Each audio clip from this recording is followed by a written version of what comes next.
Hi, everyone. Colleen Miklas here, looking hot with the glasses and the hair up tonight. We are going to talk about mutual releases, something I don't like to talk about, but unfortunately, you're going to encounter them.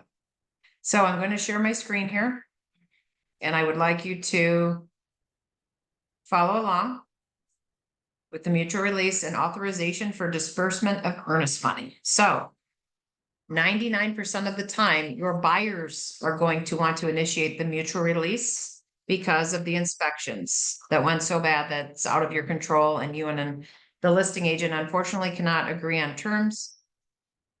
Second of all, did you, they may ask you, or if it's financing. I mean, sometimes it falls apart, but if your clients are pre-approved, they should not be falling apart because of financing.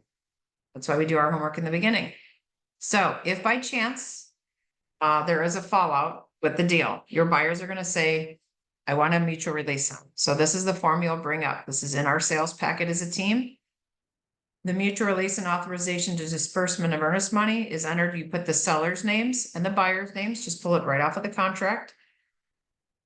And you're going to enter the date in which the contract date is, not today's date, not the date you're filling it out, the contract date, as it says purchase agreement dated. And the purchase price of, and you're going to put the address and the city, and obviously Ohio is already in there for you. Okay. The parties now desire to terminate all obligations of each and other pursuant in the agreement.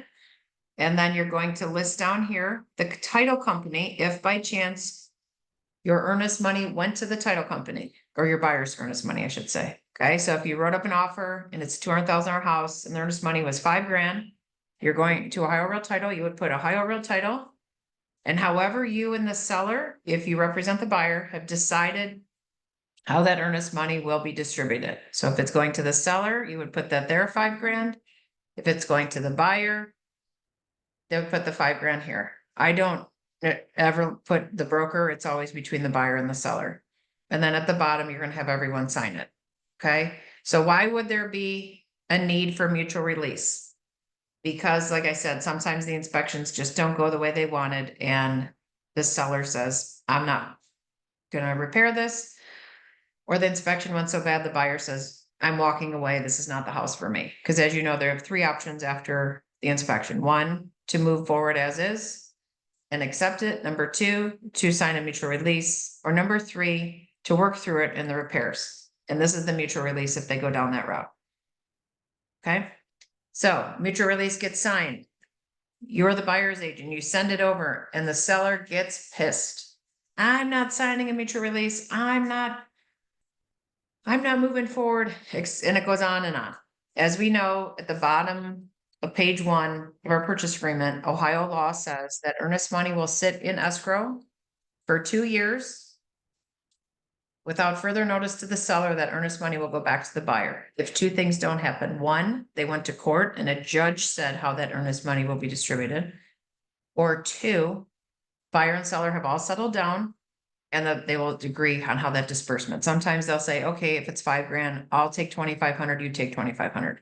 But if your offer is contingent upon an inspection and they want to get a mutual release after the inspection, it's a contingency, so that money goes back to the buyer.